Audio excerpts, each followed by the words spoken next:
Dans l'épisode précédent, nous avons parlé de Jésus dans le Coran, qui est donc un point essentiel dans la religion islamique, mais aussi bien sûr dans le dialogue entre les chrétiens et les musulmans. Nous avons vu qu'il n'y a pas seulement des divergences entre Jésus du Coran et Jésus de la Bible, au contraire, il y a plus de convergence que de divergence, et non seulement cela. Le Coran dit beaucoup de bonnes choses sur Jésus, le nommant la parole venant de Dieu, l'esprit venant de Dieu, la miséricorde venant de Dieu, la transmission du caractère de Dieu, etc. Donc des titres extraordinaires. Il y a une chose que nous avons laissée ouverte, c'est le titre Isa, qui veut dire donc Jésus en arabe. Jésus venant lui-même de l'hébreu Yeshua, qui veut dire celui qui intervient dans une situation désespérée. C'est ce que me dit mon gros dictionnaire à la maison, mon dictionnaire hébreu. Alors, ça veut dire quoi Jésus? Pourquoi est-ce que Jésus intervient? Bon, d'abord, le fait est qu'il vient sur la terre, il est envoyé de Dieu, pas seulement envoyé comme un messager classique, mais il est envoyé comme la parole de Dieu, comme l'Esprit de Dieu, comme une miséricorde de Dieu. Et c'est pour ça que sa venue sur la terre est annoncée comme une bonne nouvelle, puisque le Coran dit que les anges viennent voir Marie en disant « Ô Marie, Dieu rend la bonne nouvelle palpable par une parole venant de lui. » Et son nom sera le Messie, Jésus, fils de Marie, illustre dans ce monde et dans l'autre et un des rapprochés de Dieu. Nous avons parlé de ces différents attributs du mot Messie, de ce que ça veut dire être rapproché de Dieu, être illustre dans ce monde et dans l'autre. En tout cas, des titres qui montrent donc que Jésus est beaucoup plus qu'un simple prophète, parce que c'est le seul à avoir ces titres-là dans le Coran. Mais qu'est-ce que ça veut dire Jésus, donc celui qui va sauver? Pourquoi est-ce que c'est une bonne nouvelle? Bien sûr que nous avons ici très clairement un parallèle avec le Nouveau Testament, où la naissance de Jésus est aussi annoncée comme une bonne nouvelle. Dans Matthieu, il est dit « La Vierge enfantera un fils », Matthieu 1, verset 21, « et tu lui donneras le nom de Jésus, c'est lui qui sauvera son peuple de ses péchés. » Et dans le texte parallèle, dans Luc, au chapitre 2, au verset 10 et 11, l'ange leur dit, cette fois-ci aux bergers, « Ne craignez point, car je vous annonce une bonne nouvelle, que sera pour tous, tout le peuple, le sujet d'une grande joie. C'est aujourd'hui, dans la ville de David, qu'il vous est né un sauveur, qui est le Christ, le Seigneur. » Donc, je vous annonce une bonne nouvelle. Donc ici, un parallèle très clair. On va le retrouver dans le Coran, évidemment. Alors, qu'est-ce que ça veut dire que Jésus est une bonne nouvelle? Qu'est-ce que ça veut dire qu'il est celui qui va sauver, qu'il est Aïssa Jésus? Pour répondre à cela, bien sûr, je vais prendre des textes du Coran. Il y a plusieurs possibilités de démarrer ce sujet. Je vais en choisir une aujourd'hui pour ne pas être trop long. Le Coran nous raconte, comme dans la Bible, que Satan est un ange déchu qui s'est rébellé contre Dieu par jalousie. Il est venu sur la terre parce que Dieu lui a donné la possibilité de montrer ce qu'il voulait faire, ce qu'il pouvait faire. Donc la terre devient un peu la scène où se déroule le conflit cosmique entre le bien et le mal. Et c'est là que nous avons l'histoire d'Adam et Ève dans les deux religions, où dans les deux religions, Dieu prévient Adam et Ève. Dans les deux religions, le diable tente Adam et Ève, et dans les deux religions, Adam et Ève vont non seulement tomber dans le panneau, mais aussi se rebeller contre Dieu. Ensuite, encore une fois, dans les deux religions, vous voyez qu'il y a quand même beaucoup de choses en commun. Eh bien, Adam et Ève vont se cacher, vont essayer de se faire leurs propres habits, et Dieu va les chercher. Donc, vous pouvez lire ça dans la Bible, dans la Genèse, chapitre 1 à 3, mais aussi dans le Coran, dans 3 différentes sourates, donc dans 3 différents récits. Et dans les récits qu'on trouve dans la sourate numéro 7, à l'Araf, au verset 23, il est dit que Adam et Ève parlent à Dieu après que Dieu les a cherchés et trouvés dans le jardin d'Éden et lui disent « Ô notre Seigneur, nous avons fait du tort à nous-mêmes. Et si tu ne nous pardonnes pas et ne nous fais pas miséricorde, alors nous serons très certainement du nombre des perdants. » Donc c'est un cri qu'Adam et Ève adressent à Dieu en disant « Seigneur, où est ta miséricorde? Pardonne-nous, fais-nous miséricorde, sinon nous serons perdus. » Nous retrouvons cette même pensée dans le Coran 4 fois. Une autre fois, sous la bouche de Noé, le prophète Noé, ou Noud, dans la sourate Hud, la sourate 11, verset 47, où Noé va dire « Seigneur, je cherche refuge auprès de toi contre toute demande de ma part au sujet de choses qui me dépassent. Si tu ne me pardonnes pas et ne m'accordes pas ta miséricorde, je serai perdant. » Presque les mêmes paroles que Adam et Ève ont prononcées dans le jardin d'Éden. Même chose pour le prophète Joseph, dans la sourate intitulée à son nom, Youssouf, la sourate 12 donc. Au verset 53, Joseph va dire « Je ne cherche pas à m'innocenter, car le propre de la nature humaine est à pousser au mal, à moins qu'on ne soit touché par la miséricorde de Dieu. » Donc ici aussi, Youssouf implore la miséricorde de Dieu. Et quatrièmement, on trouve au moins un texte dans le Coran que souvent d'ailleurs on attribue au prophète Mohammed. Ici dans la sourate Al-Mu'minun, donc les croyants, sourate numéro 23. Au verset 118, quelqu'un dit, et beaucoup pensent que c'est Mohammed, mais on ne va pas discuter là-dessus. En tout cas, il est dit, c'est une prière, Seigneur, pardonne-nous et accorde-nous ta miséricorde, car tu es le meilleur des miséricordieux. Revenons à Adam et Ève, donc, qui disent quelque chose répété par différents prophètes. Alors qu'Adam et Ève implorent la miséricorde de Dieu, Dieu va répondre dans le même chapitre, dans un contexte un tout petit peu différent, parce que nous ne sommes plus au verset 23, mais cette fois-ci au verset 72, c'est-à-dire 72, où nous lisons la chose suivante. Dieu parle en disant « Or, nous l'avons sauvé », donc Dieu sauve, lui et ceux qui étaient avec lui, par une miséricorde de notre part. Bi rahmatin minna, une miséricorde qui vient de nous. Donc, Adam et Ève, Noé, Joseph et d'autres implorent la miséricorde de Dieu, et Dieu répond en disant « Nous l'avons sauvé, lui et les autres, par une miséricorde qui vient de nous. » Alors, c'est important parce que qu'est-ce qui va sauver Adam et Ève? Qu'est-ce qui va sauver Noé, Joseph et d'autres prophètes? Et nous, finalement, parce que nous ne sommes pas meilleurs que les prophètes, certainement pas, en tout cas pas moi. Eh bien, le Coran nous parle d'une personne qui est nommée miséricorde venant de Dieu. Le même mot que nous trouvons ici dans la sourate 7, 72, cette fois-ci dans la sourate 19, donc Mariam, au verset 21, où l'ange parle à Marie en lui disant que son enfant sera un signe pour tous les hommes et une miséricorde émanant de nous. Même mot, rahmatan minna.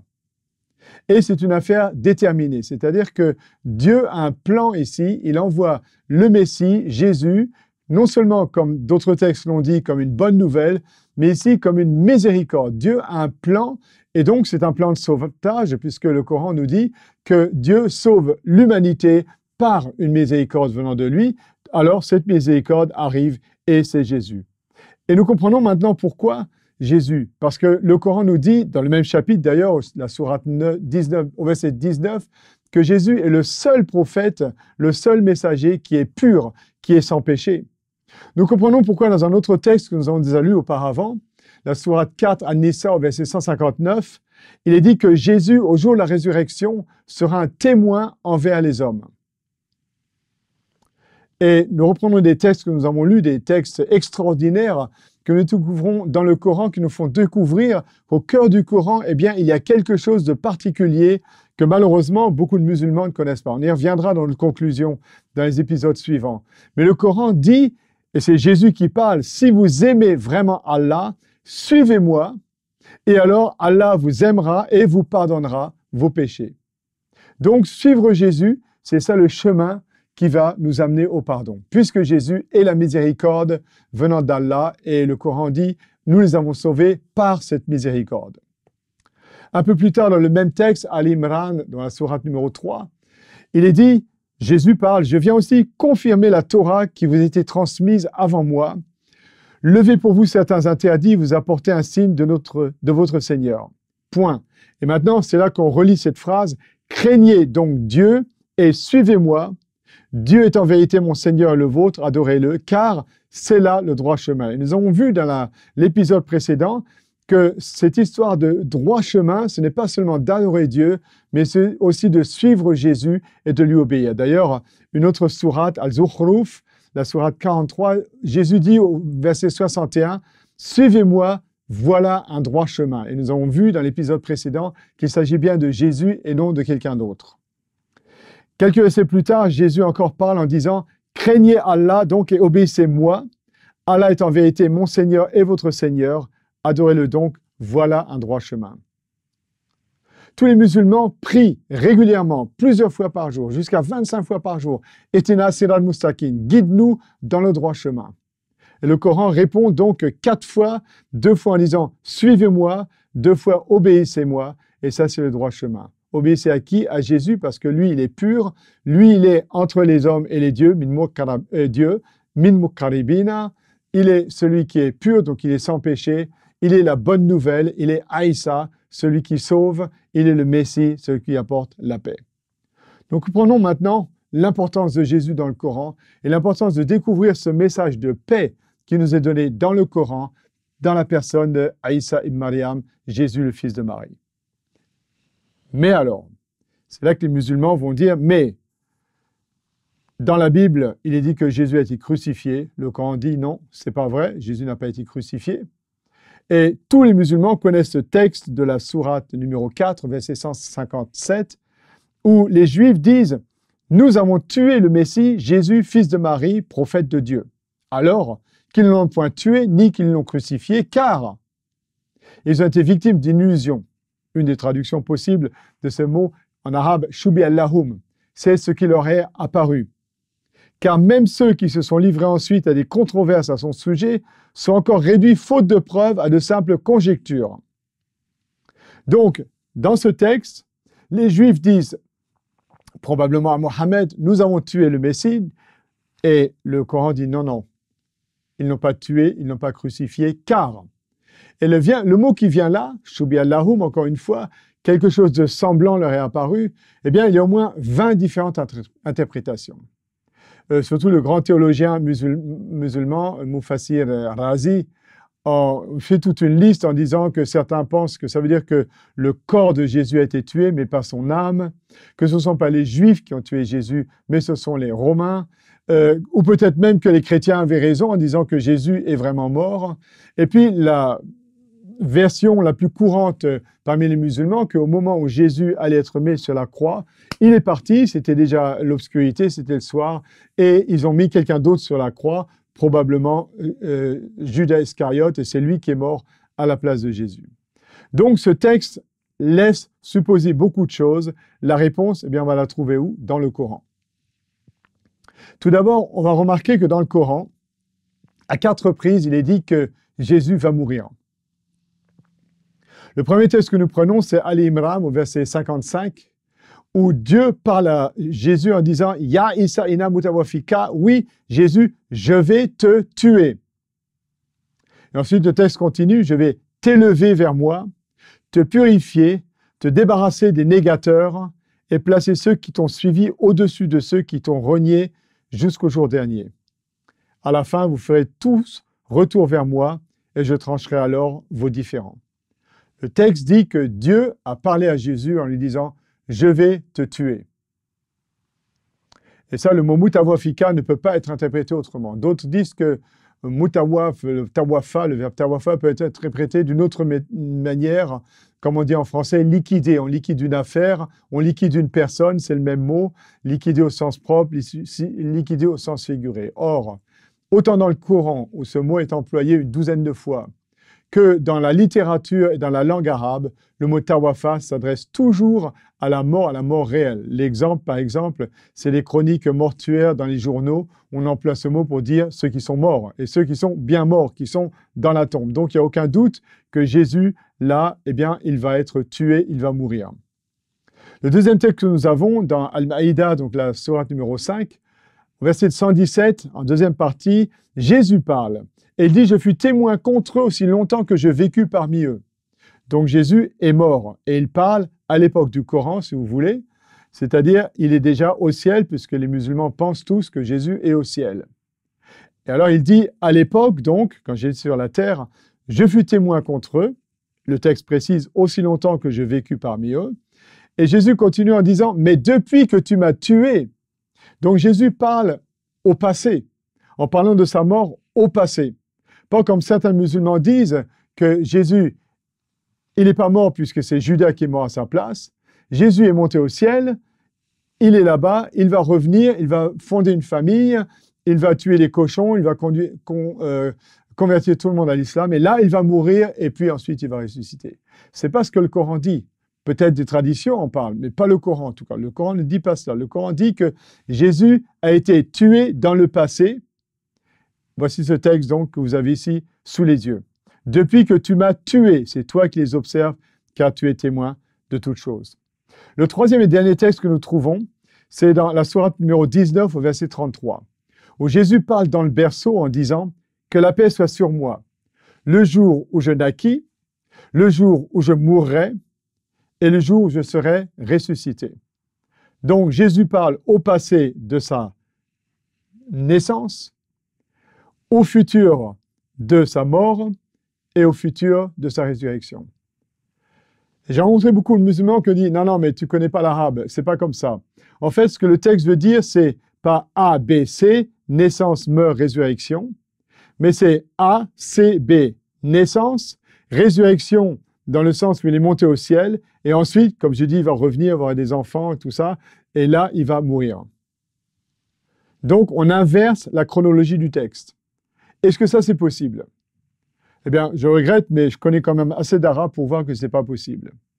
Et la raison pour laquelle je crois cela, ce n'est pas seulement une raison linguistique, c'est que avant ce texte-là, nous avons exactement le même texte, cette fois-ci où quelqu'un parle au sujet de Jean-Baptiste, Yahya. Et là, ce n'est pas donc Jean-Baptiste qui parle, mais c'est quelqu'un qui parle à son sujet.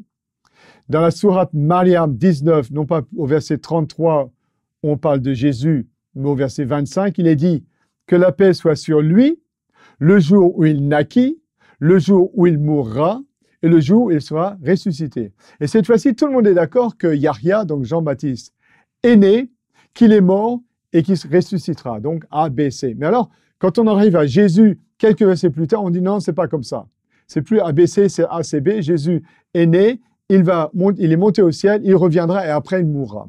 Or, rien ne permet de faire ceci avec le texte. D'ailleurs, dans la même sourate, deux versets avant que Jésus parle de sa mort, il dit « Il a fait de moi un être béni où que je sois. Il m'a ordonné de pratiquer la salat, la zakat et la prière et les aumônes ma vie durant. » Jésus, donc, ici, parle à l'époque du Coran et parle au passé lorsqu'il était sur la terre pendant qu'il vivait. Et bien sûr que si Jésus vit, il n'est plus maintenant dans le ciel en train de faire l'aumône et la prière, bien entendu. Donc, on voit que c'est un texte qui s'adresse au passé. Alors, comment se fait-il qu'il y a un texte du Coran qui a l'air de dire que Jésus n'est pas mort, mais quelque chose de semblable est arrivé, alors que d'autres textes disent que Dieu va faire mourir Jésus, que Jésus est mort, qu'il va mourir parlant lorsqu'il était au berceau. Eh bien, pour comprendre ceci, reprenons le contexte du texte qui nous dit que Jésus n'est pas mort.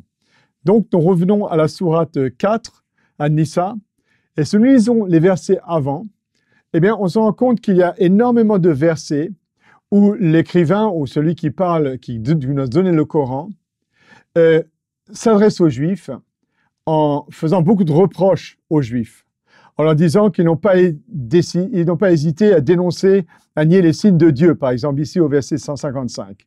Mais quel est-il avenu de leur engagement? Ils n'ont pas hésité à le dénoncer, à nier les signes de Dieu, à assassiner injustement les prophètes et à déclarer que leur cœur était insensible à toute croyance, alors qu'en réalité, c'est Dieu qui avait scellé leur cœur en raison de leur infidélité, au point que seul un petit nombre parmi eux peuvent être considérés comme de vrais croyants. Donc, vous voyez, les Juifs, ils en prennent un coup là. Ils étaient insensibles à la croyance, ils ont même assassiné injustement les prophètes, etc. Et seulement un petit groupe parmi eux peuvent être considérés comme les croyants. Au verset suivant, 156, ce châtiment, ils l'ont bien mérité en raison de leur infidélité. Et alors là, il y a quelque chose de nouveau qui vient. Ils ne sont pas seulement infidèles, mais à cause de l'ignoble calomnie qu'ils ont fait courir sur Marie. On ne sait pas ce que c'est, évidemment. Est-ce qu'ils ont pensé que Marie est une femme de mauvaise vie? Le texte ne le dit pas. Mais en tout cas, ici, les Juifs, on leur reproche d'avoir calomnié Marie. Et quand on calomnie Marie, évidemment, on calomnie son fils. Et c'est pour ça que le texte continue, le verset suivant, en disant « Et également pour avoir dit », donc ils ont calomnié Marie et ils ont calomnié Jésus en disant quoi? Qu'il est mort. Les Juifs calomnient Jésus en disant qu'il était mort. Alors que c'est la base du christianisme qui n'est pas une calomnie, mais une bonne nouvelle pour ceux qui pensent que Jésus est mort comme un sacrifice à leur place. On y reviendra, je sais, mais reprenons le Coran. Le Coran reproche aux Juifs d'avoir prononcé des calomnies au sujet de Marie et au sujet de Jésus en disant qu'il est mort. Et c'est là donc que ce texte vient Oui, ils disent qu'il est mort, ils l'ont crucifié, tout ça, mais non, ils ont été victimes d'une illusion, c'est-à-dire, en fait, mieux traduit, c'est ce qu'ils pensent. Alors, pourquoi le texte dit cela? Reprenons les choses. Selon l'histoire classique de l'islam, Mohammed arrive à Médine et parle, comme on l'a vu, beaucoup de Jésus comme du Messie, puisque dans le Coran, 25 fois, Jésus est appelé le Messie. Les Juifs n'acceptent pas que Jésus puisse avoir été le Messie. Ils pensent que c'est un imposteur. Et pour prouver qu'il était un imposteur, ils disent « Jésus, il est mort sur la croix. Le Messie n'aurait jamais pu mourir sur la croix, c'est pas possible. » Si vous lisez la littérature juive, il est dit par exemple dans les Deutéronomes « Maudit celui qui meurt sur le bois, celui qui est pendu sur le bois. » Impossible que quelqu'un puisse être le Messie et mourir sur une croix. Donc, Jésus est un imposteur et en plus, il est mort. Nous l'avons tué, il est mort, c'est fini, on n'en parle plus. Et le texte dit « Shubi Allahum », c'est ce qu'il pense. Et qu'est-ce que ça veut dire? Eh bien, continuons à lire le texte. Nous avons donc lu les versets 154, 155, 156 et maintenant nous en sommes 157 où il est dit que quelque chose de semblable s'est passé.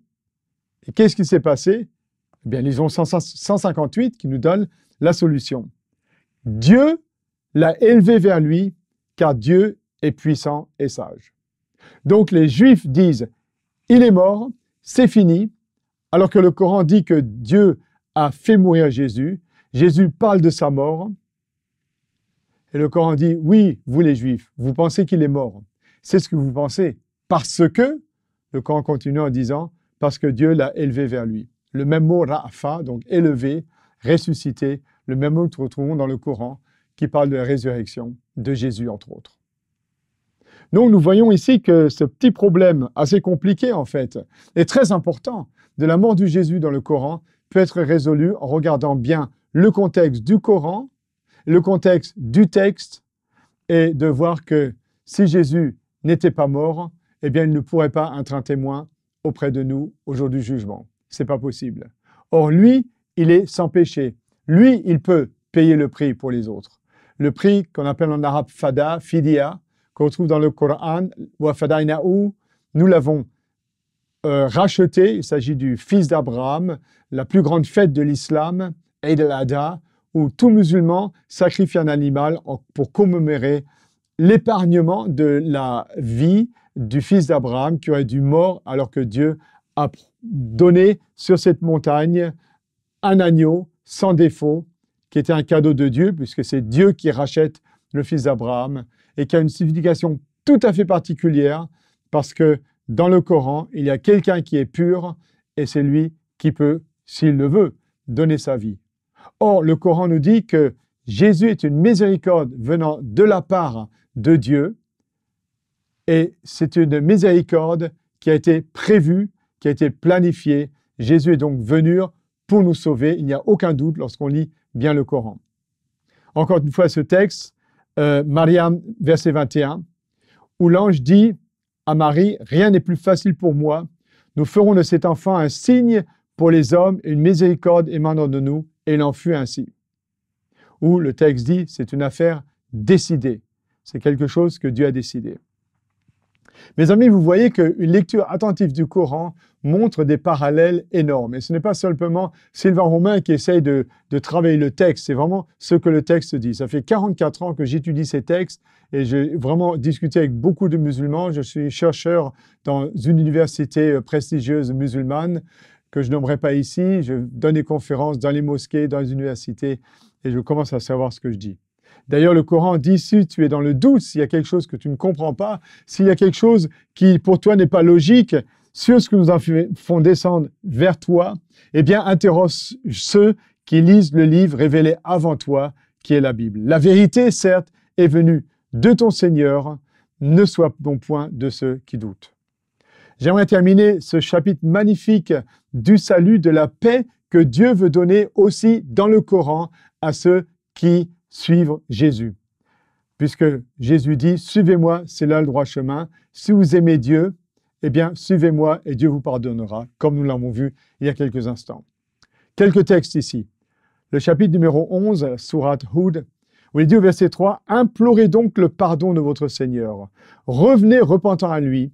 Il vous assurera une vie heureuse ici-bas jusqu'au terme fixé et il accordera sa faveur à tout homme de mérite. Mais si vous vous détournez de lui, je crains pour vous les tourments d'un grand jour. » Donc, Dieu vous assure ici, il vous garantit une vie heureuse ici-bas jusqu'au terme fixé et vous accordera sa faveur.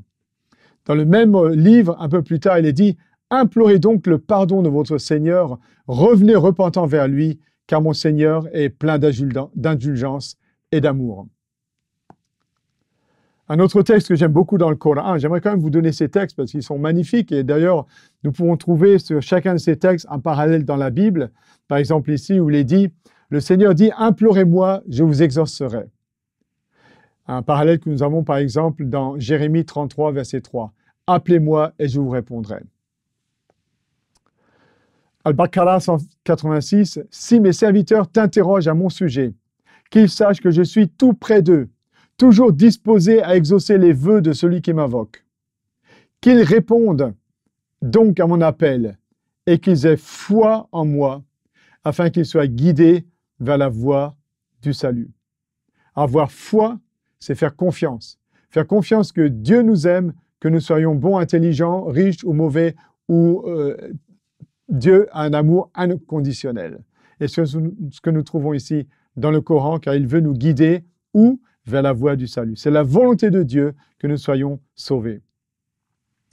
Maintenant, nous comprenons pourquoi le Coran nous dit que Dieu a dit à Jésus, « Je vais te tuer, t'élever vers moi, te purifier, te débarrasser des négateurs, donc ceux qui nient qui tu étais, et placer ceux qui t'ont suivi au-dessus de ceux qui t'ont renié jusqu'au jour dernier. » Donc, si vous suivez Jésus, vous serez au-dessus de tous les autres au jour du jugement dernier. C'est ce que le Coran nous dit.